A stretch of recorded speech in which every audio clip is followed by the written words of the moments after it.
Bonjour à tous et bienvenue dans la jungle de Story Jungle. Bonjour Solène, bonjour Valentine. Bonjour Gilles.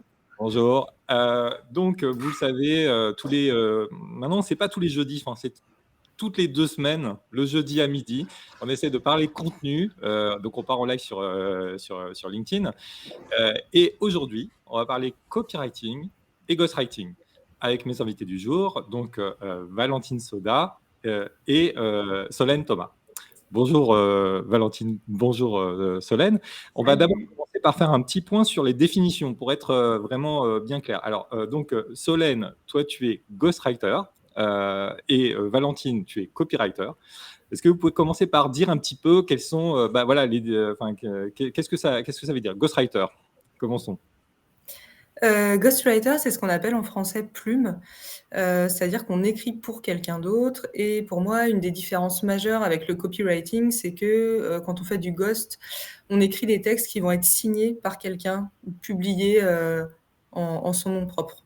Alors que copywriting, ça peut être par exemple des pages de vente, des sites, des livres blancs, des textes qui ne sont pas forcément nominatifs. D'accord. Si tu veux compléter, Valentine. Meilleure introduction de français de Navarre, clairement. L'idée, c'est ça. Pour moi, c'est deux compétences ultra différentes. Le copywriting, c'est vraiment l'art d'écrire pour vendre, c'est transformer les mots en euros. Donc, c'est vraiment écrire dans le but de créer, de créer une action, créer de l'engagement. Et ghostwriting, c'est l'action d'écrire pour quelqu'un d'autre. Moi, c'est comme ça que je le vois. Bon, je le résume vraiment ultra vulgarisé. Mais dans l'idée, c'est ça. Donc, c'est deux compétences vraiment ultra différentes. C'est même deux actions très différentes. Et même si ça s'entrecroise, c'est assez différent, mine de rien.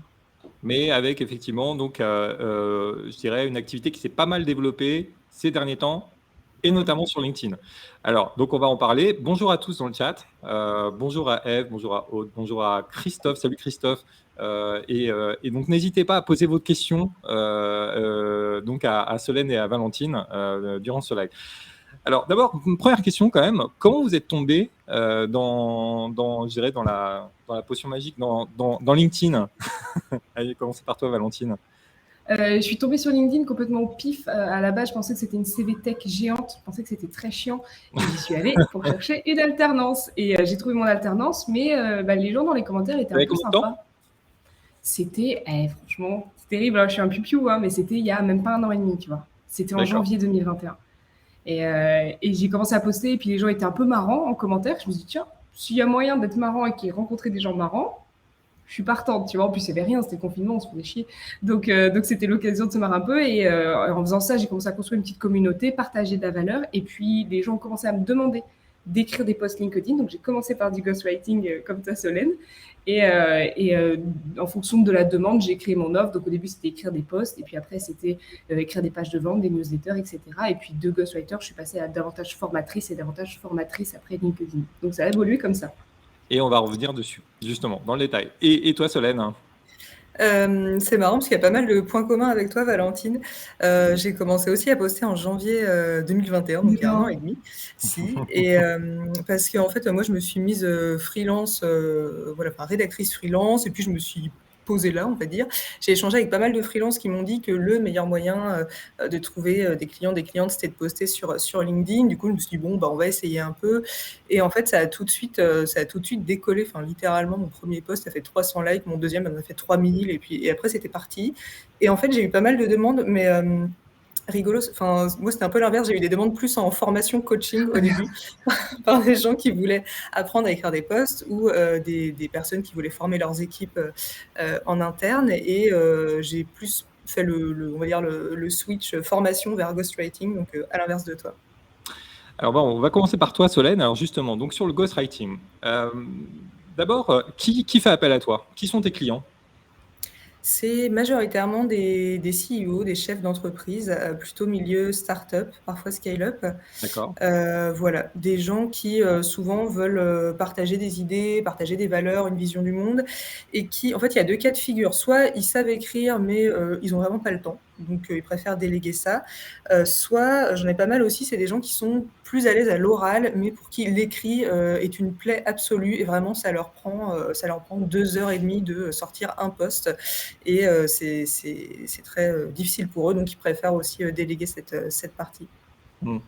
Et toi, Valentine, alors donc sur le copywriting, on est aussi dans l'univers startup, tu me disais? Ouais, on est un peu dans l'univers startup et en même temps, oui et non, tu vois. J'aime bien aussi les mammouths. Je les appelle les mammouths, alors c'est vraiment Les pas mammouths? méchant. C'est les grosses boîtes, tu sais, ça fait 20-30 ans qu'ils font ce qu'ils font. Et il faut motiver les troupes et l'équipe à poster sur LinkedIn. En général, le CEO, bah, il sait que c'est bien, mais il sait pas trop comment se lancer. Et surtout, bah, motiver l'équipe, c'est pas facile, quoi. Expliquer aux employés l'intérêt pour eux, ça leur rajoute du taf, c'est compliqué. Prendre du plaisir dans l'écriture, c'est pas facile.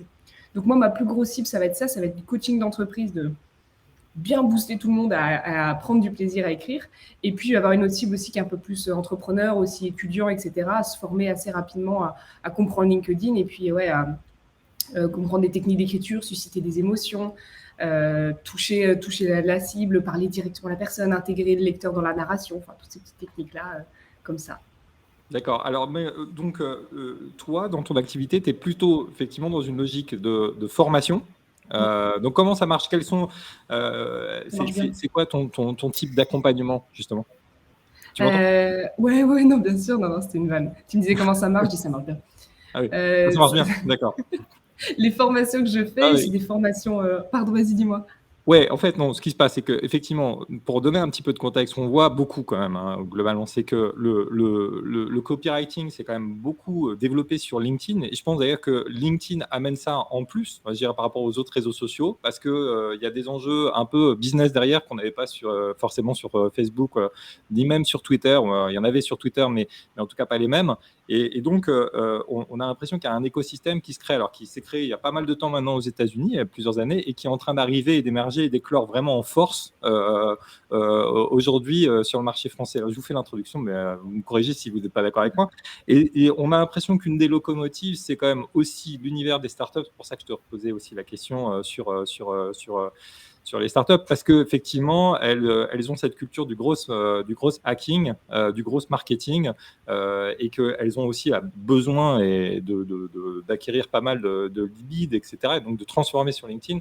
Donc, on a l'impression qu'il y a une vraie locomotive de ce côté-là, même si, en fait, et alors nous, on en témoigne, hein, les grands mammouths, comme tu dis, ils sont aussi depuis un certain temps. Et donc, dans ce contexte-là, effectivement, il y a pas mal de gens qui veulent apprendre. Donc, comment fonctionne cette... En fait, l'idée, c'est même pas que les gens veulent apprendre, c'est juste qu'ils se rendent compte que la communication, comme on l'a connue avant, ne fonctionne plus, que les textes corporate ne fonctionnent plus, que les sites web avec énormément de textes, bah, des fois, ça parle pas aux gens. Je rentre pas dans des problématiques SEO. Je parle vraiment de la problématique de parler à son lecteur, parler à sa cible, parler à son prospect. Et on se rend compte que ça fonctionne plus. On a besoin de voir des phrases courtes. Notre temps d'attention a réduit aujourd'hui. Il est là le vrai enjeu. C'est qu'on n'a plus le temps. On a maintenant TikTok, enfin, c'était quelque chose il y a 5-6 ans, on n'arrivait pas à imaginer de regarder des vidéos de 10 secondes max et de scroller. Aujourd'hui, le temps d'attention pour la lecture, c'est pareil, c'est très très court. Il faut vite attirer l'attention, il faut vite accrocher le lecteur. Donc je pense que c'est même pas une question de cible, c'est une question globale de l'être humain à évoluer et on a besoin d'avoir des nouvelles façons de communiquer aujourd'hui, d'où la montée du ghostwriting et du copywriting.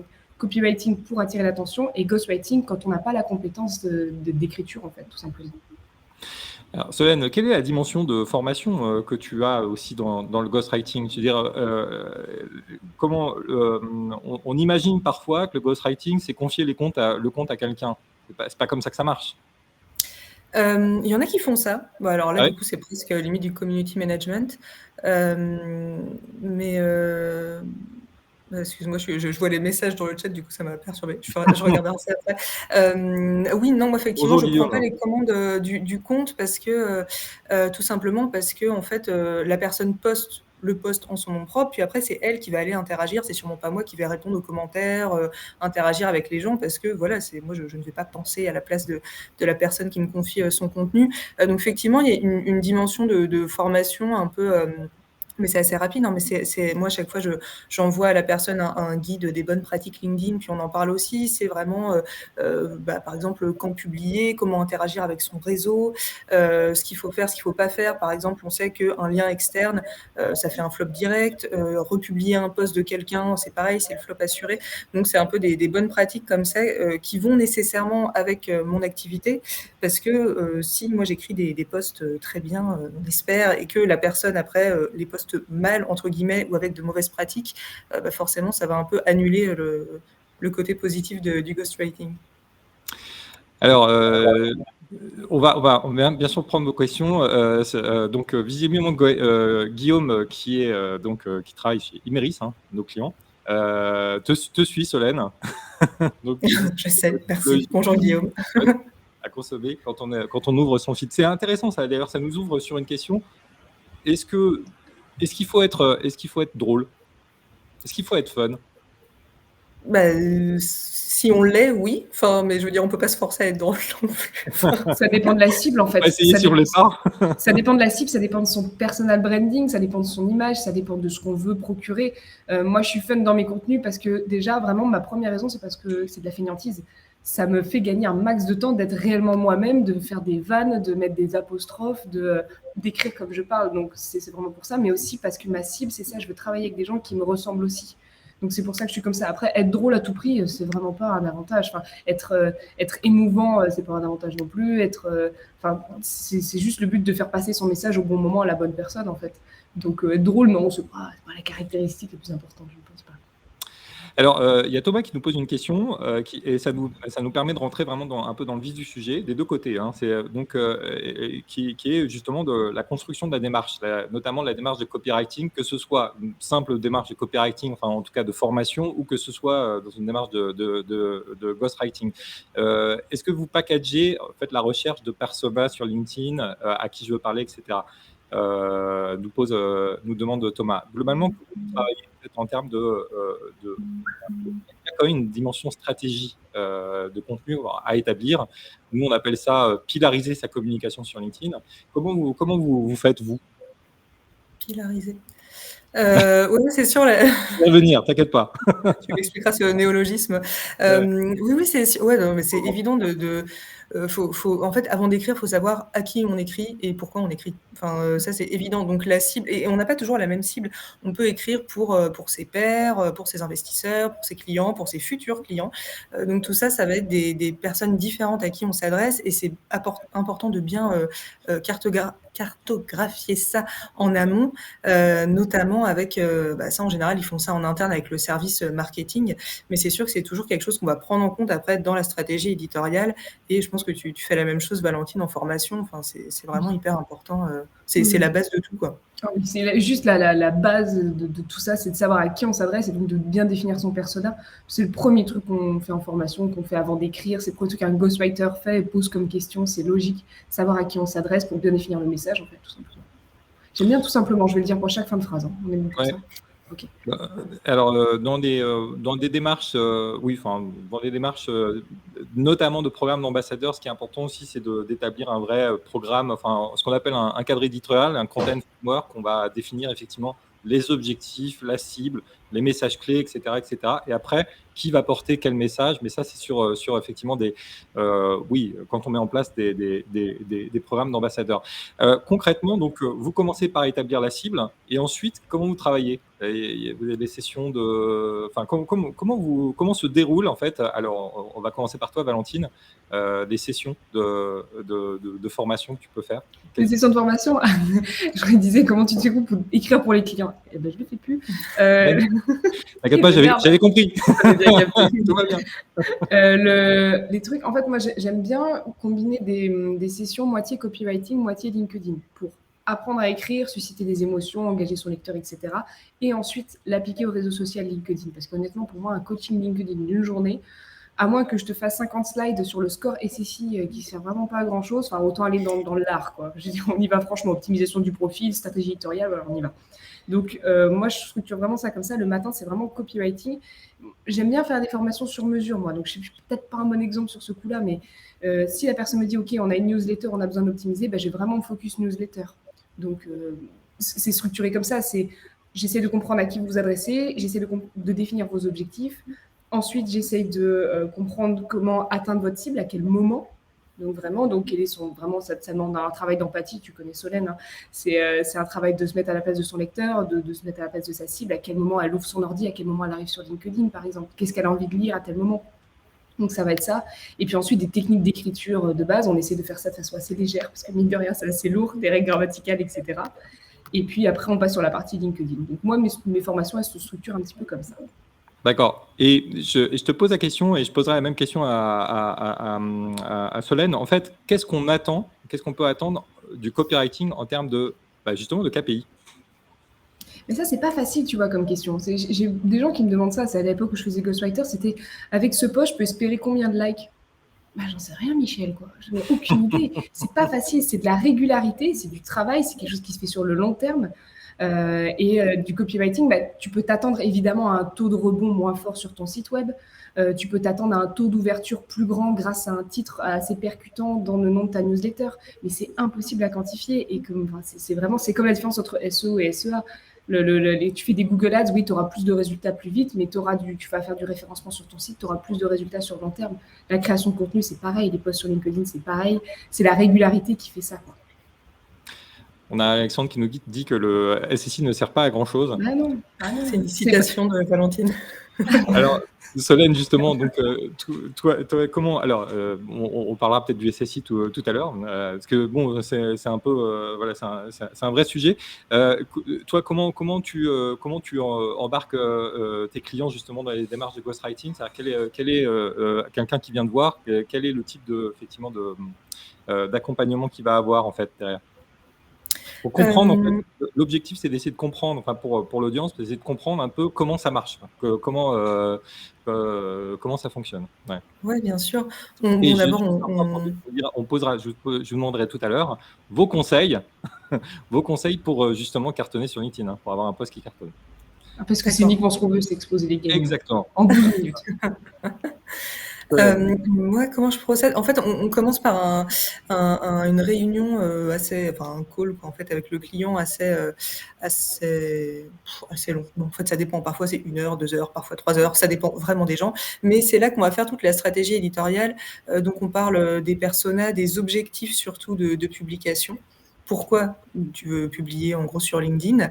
Et puis à partir de ça, il y a aussi une troisième brique très importante qui rejoint une question que Randa avait posée tout à l'heure sur comment on garde de l'authenticité, parce que c'est vrai qu'on a l'impression que tout est un peu, tout se ressemble un peu, enfin on voit passer 1000 fois les mêmes posts écrits pareil, et du coup en fait on va pas mal travailler aussi la question du tone of voice. C'est-à-dire, voilà, comment on reste authentique, comment on fait pour essayer de pas non plus se noyer dans la masse ou adopter à tout prix des codes qui sont pas les nôtres, puisqu'il y a des gens en fait qui adorent écrire avec des phrases très longues, il y en a qui détestent les emojis, et c'est tout à fait ok, on n'est pas obligé de tous écrire pareil avec une grosse accroche, suspense, et puis 3 emojis flammes pour t'explique. Donc la question du tone of voice, c'est assez importante, et à partir de là, on fait la stratégie éditoriale, c'est-à-dire qu'on va déterminer les territoires d'expression, les grandes thématiques qui vont servir les objectifs de la personne, à quel personnage m'adresse et dans quel but. Voilà, donc à partir de tout ça, ça fait un mapping assez précis de ce qu'on veut arriver à faire. Et après, pour l'écriture des posts à proprement parler, souvent les personnes avec qui je travaille préfèrent m'envoyer des messages vocaux. Par exemple, c'est « Oh, j'ai une idée, bim, j'envoie un message vocal ». Donc ça, c'est très pratique. En plus, j'ai pris une carte SIM Pro que je désactive le soir et week-end. Comme ça, ils peuvent m'écrire à 1 heure du matin s'ils veulent. Ils peuvent m'envoyer leur truc quand ils veulent. Enfin, vraiment, il n'y a pas de pression. Parce que, en fait, l'inspiration vient souvent à des moments complètement improbables, comme quand on fait les courses ou quand on est sous la douche. Donc, sous la c'est douche, pratique. on cite souvent sous la douche. On cite souvent sous la douche. Donc, c'est pratique pour eux, je pense, de pouvoir m'envoyer à tout instant leur pensée du moment ou leur « Tiens, là, j'ai une idée là-dessus ». Et en tout cas, c'est très important de passer par l'oral. Moi, je ne peux pas écrire un post à partir de quelque chose à l'écrit. Il faut vraiment que ce soit un message vocal, soit on s'appelle, et c'est ça qui va permettre aussi de faire quelque chose de très vivant à l'écrit. Voilà, on a compris comment ça marchait. Moi, maintenant, j'ai quelques questions très concrètes. La première chose, c'est qu'on voit que les copywriters, en tout cas les gens qui sont, on va dire, dans le game de LinkedIn, qui développent des communautés importantes, et de l'engagement, vrai engagement, eh bien, ils y mettent pas mal du leur. C'est-à-dire, ils racontent quand même pas mal leur vie. L'échec a l'air d'être quand même un bon levier d'engagement sur LinkedIn. Est-ce qu'il y a des figures de style imposées pour réussir à développer sa communauté? Allez, je vous pose la question autrement. Est-ce que quelqu'un peut rester pro et rester sur son secteur et raconter ce qui se passe dans son secteur sans parler de sa vie personnelle et marcher quand même, fonctionner, et trouver son audience sur LinkedIn? Bonne Ouais. question. Moi, je pense que oui. Après, c'est comme tout. Moi, j'appelle ça un peu le syndrome TPMP. Il y en a beaucoup qui chouinent, tu vois, sur en mode ah, sur LinkedIn, c'est facile, tu fais un post ouin ouin et tu cartonnes. Ben, TPMP, c'est de la merde et ça marche quand même, tu vois. C'est pareil. C'est le syndrome un peu de ce que les utilisateurs attendent et ce que toi, tu es prêt à donner. Si ça fonctionne, c'est qu'il y a un public pour ça. Donc, si ton but, c'est de faire des likes et d'exposer sur LinkedIn, oui, c'est sûr, tu mets une jolie photo de toi en noir et blanc, tu déroules ton joli storytelling et si c'est bien écrit, ça fonctionne, mais c'est cool, c'est bien, ça veut dire que ça a ému des gens, c'est une bonne chose. Enfin, moi, je trouve ça bien. Après, si on veut être dans une stratégie vraiment, je veux donner de la valeur, je veux ramener du trafic sur mon site, je veux vendre mes services, et qu'on n'est pas à l'aise avec ça, il n'y a pas de règle. Il faut faire aussi ce qui nous convient, ce qui nous plaît. On parle en notre nom propre sur LinkedIn, donc c'est important aussi que ça nous corresponde. Donc voilà, c'est ma réponse, tout simplement. Alors, on a justement sur ce sujet, alors l'utilisateur s'affiche pas, je suis désolé, je vais essayer de le retrouver, mais donc, bon, ça c'est Restream, hein, quelquefois ça marche pas, mais donc la question c'est... Pardon? Monsef Ziki, c'est le nom du jeune homme salut qui me Monsef. pose la question. Tout à fait. Monsef. Donc, absolument. Merci Valentine. Donc, selon vous, quels sont les paramètres, facteurs à prendre en compte quand on souhaite établir, en fait, amender sa ligne éditoriale? On est un peu dans cette question.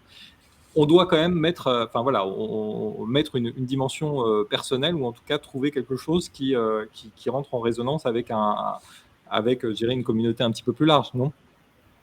Tout dépend en fait de ce que tu entends par dimension personnelle, puisqu'on peut être très authentique et être très soi-même entre guillemets, sans dévoiler sa vie privée. Enfin moi je sais que à titre personnel, c'est une limite très claire que je me fixe. Je parle jamais de ma vie privée sur LinkedIn, ce qui n'empêche pas que je montre de moi entre guillemets, je montre de ma personnalité, et je pense que les gens qui me suivent apprécient cette tonalité, ce côté un peu spontané.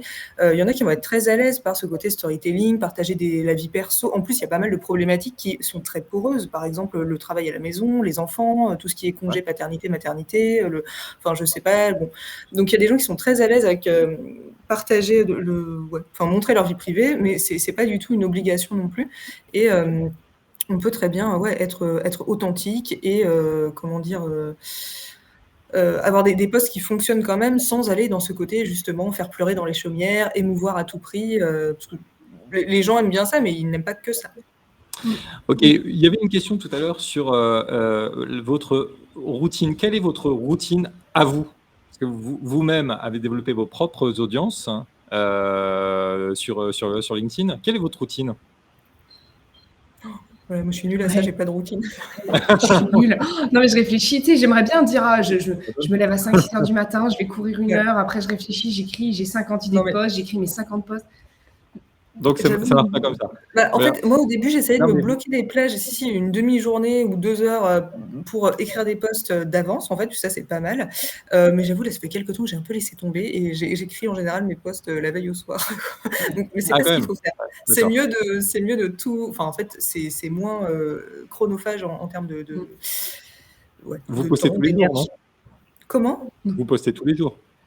Non, ah non, moi pas du tout. Non, moi je poste 1 fois par semaine et parfois 2, très rarement 3, mais moi je suis pas du tout D'accord. je suis pas du tout postée tous les jours. Ok, j'avais l'impression de Je voir. poste 2-3 fois par jour, ouais. Des fois, je me tape un petit sprint d'une fois par jour. 2 fois par jour. Ah ouais. Pas 2-3 fois par jour. 2-3 fois par semaine. Pardon. Ah oui, 2-3 fois par semaine. Des fois, je me chauffe à poster 1 fois par jour, mais on lit ça beaucoup. On lit ça beaucoup. Il y a beaucoup, beaucoup de, effectivement, de copywriters ou de gens qui essayent de développer leur communauté, qui sont effectivement à 2 ou 3 posts par jour, et y compris des patrons de société. Hein, plus tu postes, plus tu as des résultats. C'est une bonne chose. C'est juste que moi j'ai une vie et que j'ai pas envie. D'accord. Est-ce que, alors, on avait une question de Romain qui est de savoir est-ce qu'il vous arrive de prendre la main sur les comptes des clients? C'est plutôt une question pour toi, Solène, puisque j'imagine que c'est plus dans un contexte de ghostwriting. On l'a évoqué un peu rapidement tout à l'heure, ou pas? Oui, non, moi je prends pas la main sur les comptes de mes clients parce que en fait après où est la limite? Tu te retrouves à répondre aux commentaires, pourquoi pas à répondre aux messages perso? Enfin je me dis bon, ça me paraît beaucoup trop glissant comme terrain.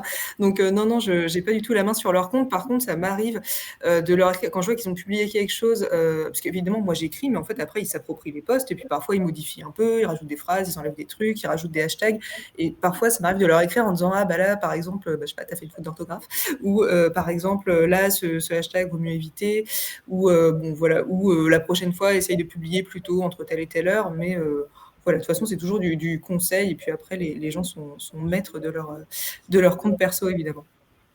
Voilà, une question importante. Allons-y. Combien ça coûte? Alors, ce qui nous a donné envie de faire ce live, c'est qu'effectivement, on a publié dans la newsletter de Story Jungle effectivement un article dans lequel on rebondissait sur des articles qui sont parus dans la presse américaine qui montraient effectivement que le copywriting était en train d'exploser aux États-Unis avec des prix. Donc, on évoquait des prix d'avocats. Alors, aux États-Unis, 500 € de l'heure, des choses comme ça, etc. C'est pas qu'aux États-Unis. C'est bien, c'est bien comme objectif. C'est bien, mais c'est pas qu'aux États-Unis, tu vois, même en France, il y en a qui sont pricés très haut, d'autres plus bas. En fait, je pense que ça dépend de la valeur la valeur perçue, en fait. Ça dépend de ce que tu proposes. C'est pas, on vend pas des posts, enfin, je me permets, Solène, tu me dis si je me trompe, on vend pas des posts LinkedIn. On vend une visibilité, on vend la possibilité de toucher, de parler directement à son client, on vend nos compétences. Nous, on en a mangé des posts LinkedIn, des formations LinkedIn, on a passé des heures et des centaines et des milliers d'heures sur le réseau à analyser l'algorithme, voir comment les gens parlent. Notre plume, on l'a travaillé depuis qu'on est gamine, qu'on a appris à écrire, tu vois. Donc, c'est ça qu'on vend. C'est tous les bouquins qu'il y a derrière, des piles de bouquins qu'on vend. C'est pas juste un post LinkedIn, tel prix. Donc, moi, en tout cas, c'est comme ça que je le vends. J'imagine que c'est pareil pour toi aussi, Solène. Ouais, j'aime bien parce qu'il y a une question. C'est quoi un prix pour un texte? Alors, ça dépend du texte. Ça dépend du texte, ça dépend de la recherche qu'il y a derrière, ça dépend du temps d'analyse, ça dépend de tellement de choses. Donc, c'est difficile de presser le ghostwriting. C'est pas facile. Même sur effectivement les prix à la pige, par exemple, dans l'achat de contenu, les prix à la pige varient beaucoup en fait, au feuillet, etc. Ça fonction de l'expertise, etc. Mais quand même, la question derrière, c'est pour l'audience, c'est de savoir finalement, est-ce que je peux avoir accès à ce type de service ou pas. Donc, est-ce qu'on peut quand même donner un petit peu des ordres de grandeur sur, si je veux me former effectivement en copywriting, il faut que je prévoie quel type de budget. Pareil, si effectivement je n'ai pas le temps du tout de m'occuper de mon compte et que je veux quand même poster 1 ou 2 posts par semaine, est-ce que voilà, quel type de budget il faut que j'arrive à bloquer? Je savais que tu insisterais sur cette question, Gilles. Ouais, j'en étais sûre. Alors, mais non, mais en fait, c'est comme pour tout, il y a de tout. Enfin, moi, j'ai vu des personnes vendre des posts LinkedIn à 25 €. Voilà, donc il y en a. Je connais pas mal de débutants qui font leur post LinkedIn plutôt autour de 50, 60, 70 €. Et pour les profils plus expérimentés, ça monte facile au-dessus de 100 € le post. Voilà, c'est pour donner une fourchette, un ordre d'idée. Je ne sais pas si ça répond à la question. Donc après, bien sûr, ça dépend de la fréquence de publication voulue, mais tu vois, il y en a quand même pour tous les... On va dire, il y en a pour tous les portefeuilles, ça fait un peu réclame comme ça. Mais voilà, on peut aller voir aussi... Effectivement, si tu vas dans les grands groupes, là, on va rajouter aussi la créa qui va avec, etc. Et évidemment, les postes sont plus les mêmes. Enfin, les prix sont plus les mêmes. Ouais. D'accord. Et puis, il y en a pas mal de ghostwriters juniors, entre guillemets, c'est-à-dire que moi, j'ai vu débarquer il n'y a pas très longtemps sur le réseau, il y en a qui écrivent très bien, donc pourquoi pas aussi se dire, OK, si on n'a pas un budget forcément incroyable, donner sa chance à quelqu'un avec un profil un peu moins expérimenté, mais quand même du talent, et puis on se dit qu'on va progresser ensemble, quoi. Vraiment, il y en a pour tout le monde, je pense. Et alors, Valentine, sur le copywriting, en tout cas sur la formation au copywriting Formation copywriting, en fait, moi j'essaie de mixer avec du LinkedIn. Donc moi j'ai des formations qui sont des formations d'entreprise que je fais sur mesure. Donc il y a toute la recherche, comme toi Solène, toute la recherche en amont plus le suivi derrière. Et moi les formations que je fais, qui sont des formations d'une journée, moitié copywriting, moitié LinkedIn, elles sont à 3 500 € la journée. Parce que je sais ce qu'il y a derrière, parce que je sais le travail qu'il y a, parce qu'on fait des exercices, des livrables, et parce qu'après toute ta stratégie éditoriale de tous tes employés, de toute ton équipe, elle est prête. Donc, c'est un gros one-shot pour être prêt, pour être lancé après sur le réseau. Donc, c'est comme ça que je le vends.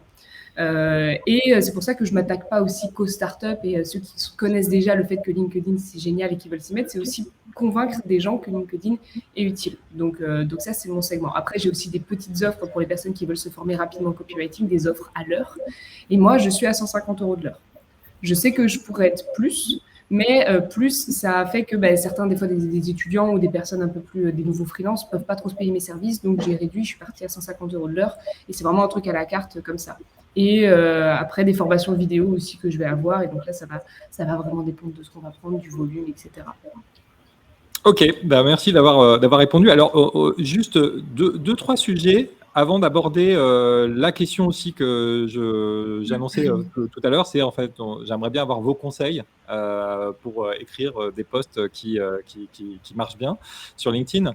On a Fabrice qui nous dit comment vous voyez l'arrivée de l'intelligence artificielle est-ce que vous percevez une menace? C'est super intéressant, ça. J'en vois de plus en plus passer des posts comme ça sur soit pour les articles SEO, soit même pour du copywriting. Mais j'avoue, j'ai jamais testé moi-même J'ai testé un peu.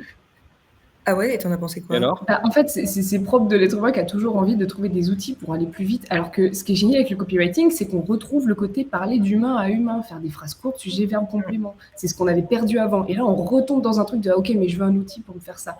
Alors, il y a des aides à l'écriture qui sont super. Genre, je connais Marc Copy qui est super. C'est des aides en fait, simplement pour s'appuyer, pour se dire ok, je peux faire une phrase de telle sorte, de telle sorte. Mais des IA qui écrivent pour des humains, pour moi, c'est gâcher justement le potentiel du ghostwriting, du copywriting. C'est un humain qui parle à un humain, tout simplement. Ouais, il y en a, mais c'est vrai que moi, je me sens pas menacée à titre personnel. C'est marrant, je suis en train de lire un livre justement d'une philosophe consultante aussi qui s'appelle Sophie Chassa, et du coup juste hier il y avait un passage sur l'intelligence artificielle, notamment tout ça, et elle disait mais une intelligence artificielle pourra jamais écrire par exemple Le bateau ivre de Rimbaud, parce que, bon, alors évidemment je n'ai pas la prétention que nous autres sur LinkedIn écrivons chaque jour des poèmes de Rimbaud, mais c'est-à-dire enfin il y a un moment, un être humain c'est incarné, on est dans l'interaction, on a un corps contrairement à une intelligence artificielle, et on a une intelligence émotionnelle aussi qui fait que moi je me sens pas encore tout à fait menacée par l'intelligence artificielle en termes de rédaction de contenu. Peut-être qu'un jour, elles seront suffisamment performantes pour faire des textes vraiment indétectables et très sensibles et très poétiques, pourquoi pas, mais pour l'instant... Puis nous, on trouvera autre chose d'ici là. C'est pas tout à fait comparable, voilà. Ouais. Et puis, il y a quelque chose aussi qui rentre vraiment dans le... Oh, pardon. Non, c'est des outils, effectivement, qui peuvent aider, je suis d'accord avec toi, Valentine, à la création. Oui, et je pense que c'est un truc qui rentre vraiment dans le sujet de ton live, Gilles, c'est que le gâteau, il est immense. Il y a tellement de gens qui recherchent des gens qui savent écrire. Des gens non seulement il y a des gens qui cherchent à se former, mais aussi des gens qui veulent juste, comme toi, Solène, déléguer, quoi. Et l'écriture, aujourd'hui, elle est super importante avec des problématiques de référencement. Le texte, il est partout sur Internet. Donc, le gâteau, il est gigantesque. C'est pour ça que c'est important de se former aujourd'hui et de prendre le train en route aujourd'hui. Oui, il y a même, c'est un sujet qu'on va publier prochainement, mais le B2B Institute de LinkedIn avait publié en fait un texte que je trouve vraiment intéressant parce que c'est, comme ils disent, des idées contrariennes qui vont vraiment pas dans le sens de ce qu'on entend beaucoup, où ils expliquent en fait que tout le sujet autour des données et des data qu'on essaie de collecter pour ensuite envoyer le bon message sur le bon canal, etc., à la bonne personne. En fait, tout ça, c'est quand même assez bullshit parce que les données ne sont pas de bonne qualité et parce que l'interaction qu'on va avoir avec eux, c'est finalement des mails qui sont des cold mails qui vont tout de suite aller dans les spams, ou enfin, en tout cas être mal perçus par les personnes qui le rejettent. Et qu'au fond, si on compare les choses, c'est tellement plus puissant d'avoir une communauté engagée qui vous suit, qui a compris votre expertise, qui a compris ce que vous faites. C'est tellement plus puissant en termes de levier commercial qu'il vaut mieux passer son temps là plutôt que l'investir dans des tonnes d'outils qui vont effectivement collecter des données. Bon, alors évidemment, c'est un raisonnement qu'on trouve intéressant. Moi, juste deux petites choses avant de passer aux questions un petit peu, parce qu'il nous reste pas très longtemps. Juste, je reviens quand même sur le commentaire d'Alexandre. Le SSI, ça sert à rien pour vous? Je ne sais pas que ça sert à rien, c'est un outil LinkedIn pour mesurer un peu la qualité que a ton profil, mais LinkedIn, c'est un business. Donc, le but, c'est aussi que vous preniez un abonnement premium et que vous utilisez Sales Navigator pour contacter plus de gens, pour que votre barre de contacter plus de gens, elle soit plus haute. C'est normal. C'est pratique quand vous y allez une fois de temps en temps. Tous les 3-4 mois, vous allez voir si ça a augmenté ou si ça a baissé. Vous voyez où vous pouvez progresser, mais c'est pas... Enfin, on ne va pas se mettre des notes entre êtres humains quand même. Enfin, ce serait quand même emmerdant. C'est bien résumé. Je suis assez d'accord. C'est un indicateur, mais c'est pas. Enfin, on peut voir un peu si on progresse, mais c'est vrai que c'est pas un indicateur que je suis spécialement. voilà. Moi, je pense qu'il a un intérêt, c'est d'expliquer ce que LinkedIn attend de ses utilisateurs pour pousser ses contenus. Et après, on suppose que quand même que le SSI a un impact sur le reach qu'on peut avoir derrière, mais ça personne n'en est sûr. Mais en tout cas, ça permet de comprendre un petit peu ce que LinkedIn a attendu. Mais c'est vrai que c'est un outil pour vendre Sales Navigator. Deuxième question un peu de cet ordre-là. On n'a pas prononcé le mot jusqu'à présent, mais est-ce que vous invitez vos clients à passer en mode créateur? Ça dépend de leurs objectifs. Ça dépend de ça. Moi, personnellement, je peux me planter. Moi, j'invite à le faire quand on a de la création de contenu qui est régulière, parce que je trouve que ça met plus en valeur la preuve sociale que sont les followers, parce qu'on peut choisir des hashtags qui vont du coup un peu plus aiguiller la personne sur ah ok, cette personne va me parler de ça, de tel truc. Apparemment, les hashtags aussi, quand c'est les sujets qu'on aborde dans les posts, il y a un petit boost de reach, de portée. Moi, je ne l'ai pas vérifié, mais bon, apparemment, c'est le cas. Les contenus sont plus mis en valeur aussi. Il y a le bouton suivre au lieu de se contacter. Moi, je trouve que de se connecter, pardon. Moi, je trouve que c'est une bonne chose de mode créateur et j'invite à le mettre quand on a de la création de contenu régulière. Ouais, je suis d'accord. Quand on a aussi déjà une petite communauté, c'est vrai que voilà, si on commence avec un réseau professionnel pas hyper solide, pas hyper étendu, je vois pas trop l'intérêt de se mettre en mode créateur. Parce que une des différences aussi, c'est que le mode créateur va faire apparaître par défaut le bouton suivre au lieu de se connecter, ou s'abonner au lieu de se connecter, je sais plus. Ce qui peut aussi parfois décourager certaines personnes de se connecter avec le créateur de contenu. Oui, donc effectivement, ça dépend un peu, mais c'est vrai que si on n'a pas envie d'être identifié comme créateur ou créatrice de contenu, je vois pas trop l'intérêt. Ok, alors pour ce qui me concerne, moi je pense que sur les programmes ambassadeurs, c'est-à-dire encore une fois pour les entreprises qui lancent effectivement, qui souhaitent mettre en avant plusieurs profils de VP notamment, je pense que ça a quand même un intérêt. Alors pourquoi? Nous, l'analyse qu'on fait, c'est que LinkedIn investit massivement sur le mode créateur. Ils sont en train de mettre en place plein de fonctionnalités pour pousser justement les créateurs. Et donc, dès lors qu'on veut créer son audience ou en tout cas, je dirais, créer sa propre voix en termes de thought leadership, prendre une part de voix, c'est quand même quelque chose qu'il faut considérer. Donc, c'est plutôt la question de se poser qui, après, dans les grandes sociétés qui ont peut-être un peu plus de capacité, effectivement, qui pour porter cette voix. Et une fois qu'on l'a trouvé, là, effectivement, il faut rentrer dans les logiques du mode créateur et l'accompagner éventuellement avec des newsletters, des choses comme ça. Alors, on va passer enfin aux questions. Question très rapide, en fait, très simple. Quels sont les 3 conseils que vous donnez en fait à vos clients? Et est-ce que vous avez en tête un outil que vous recommandez aussi à vos clients? Je commence par Solène. Je commence par toi. Ouais. Alors, parce qu'on en a parlé hier avec Solène, mais Valentine, t'étais partie du call. Ça te laisse le temps. Je cogite en même temps, ouais. J'en ai trouvé 2, puis le 3e va venir au fur et à mesure. Non, le premier conseil que je donnerais, c'est d'abord d'être bien au clair avec ses objectifs et surtout d'être honnête avec soi-même. En fait, il y a pas mal de personnes qui me contactent en disant je veux être visible, en gros. Oui, mais être visible, pour moi, c'est pas un objectif en soi. Pourquoi on veut être visible? Qu'est-ce qu'il y a derrière? Est-ce que c'est fidéliser les clients? Est-ce que c'est attirer de nouveaux clients? Est-ce que c'est rassurer les investisseurs? Est-ce que c'est être reconnu comme leader dans son domaine par ses pairs? Enfin, il faut vraiment creuser parce que juste être visible et faire du like, pour moi, ça suffit pas, même si c'est très flatteur pour l'ego, mais voilà, faut vraiment creuser derrière les objectifs pour avoir une bonne stratégie de contenu. Le deuxième conseil que je donne, mais ça va déjà avec un peu ce qu'on a dit, c'est vraiment d'utiliser LinkedIn pour ce qu'il est, c'est-à-dire un réseau. Et il ne faut pas se contenter de juste poster et partir ailleurs, quoi. Il faut interagir, il faut commenter les posts des autres, il faut engager des vraies discussions. Il faut vraiment faire cet effort d'interagir, de discuter. Et puis, c'est pas juste lâcher un pouce avec super, quoi. Enfin, je veux dire, c'est quand même. En plus, moi, j'ai vraiment des discussions très intéressantes dans les commentaires qui, parfois, d'ailleurs, peuvent donner lieu à des posts. D'ailleurs, il y a une question là qui est est-ce qu'on peut se former à être inspiré ou pas? Je sais pas, mais en tout cas, juste lire les posts des autres et réagir dans les commentaires, en fait, parfois, ça donne des nouvelles idées de contenu qui peuvent, voilà, à partir d'un commentaire, on fait un post. Donc ça, c'est important aussi. Et puis, le dernier conseil que je donnerais, ce serait la régularité, en fait. Parce que, voilà, c'est pas Valentine qui me contredira. J'ai pas mal de personnes qui sont très motivées au début. Ouh là, je suis en train de perdre ma voix. Et, et qui après, soudain, enfin, il y a je sais pas, on est sous l'eau, c'est la vie, et puis soudain, on arrête de poster pendant 1, 2, 3, 4 semaines. Et c'est pas un drame, mais en fait, c'est comme le sport, quoi. Moins on en fait, plus c'est dur de s'y remettre, moins on a envie d'en faire. Donc, la régularité, c'est vraiment important, et la patience aussi, parce que souvent, on a envie d'atteindre des gros scores, une grosse visibilité tout de suite, mais c'est vraiment, et là on en revient à la question des indicateurs, c'est une stratégie de moyen et de long terme, la stratégie de contenu. Donc il faut être patient, il faut surtout miser sur la régularité et la crédibilité que ça va générer pour notre profil. Voilà.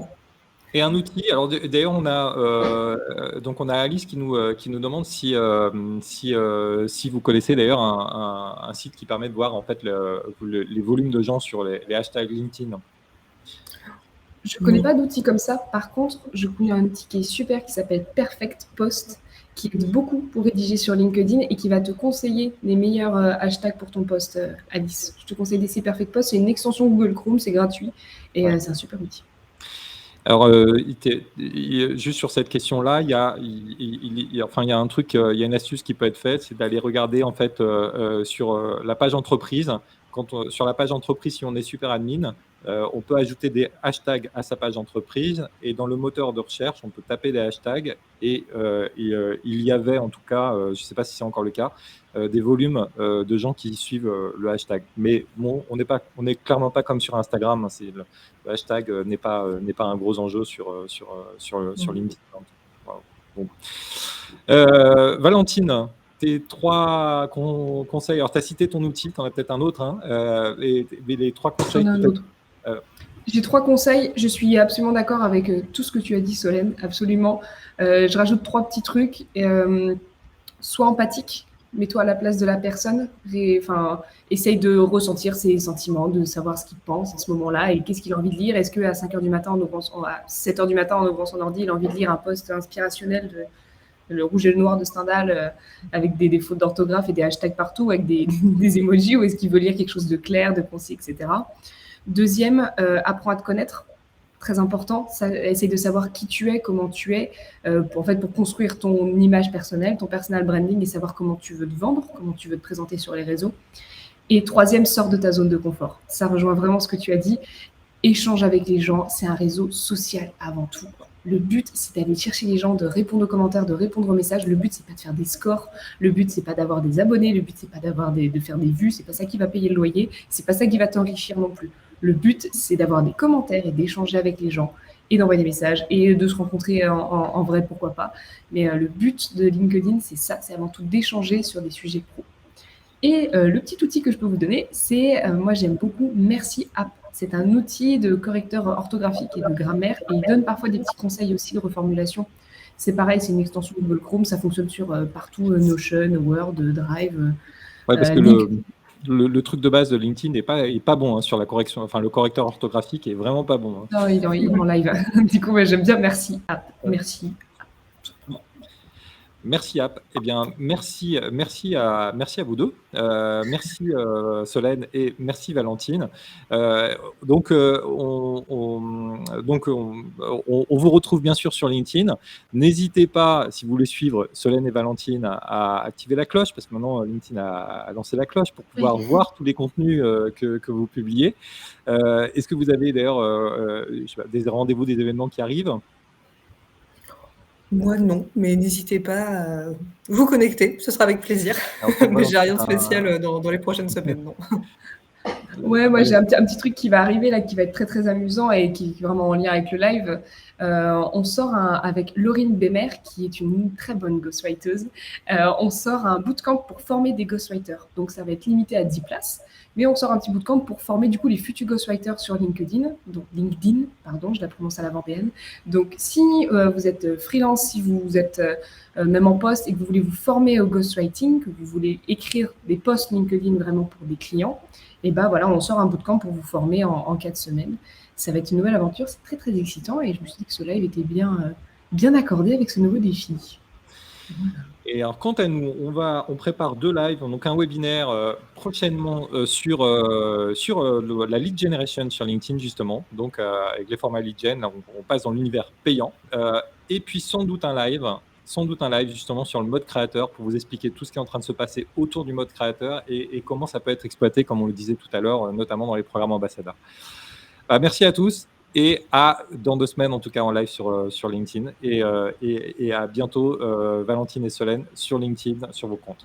À bientôt, Gilles. Merci à pour tous. vos questions. Merci tout le monde. Merci, à bientôt. Au revoir.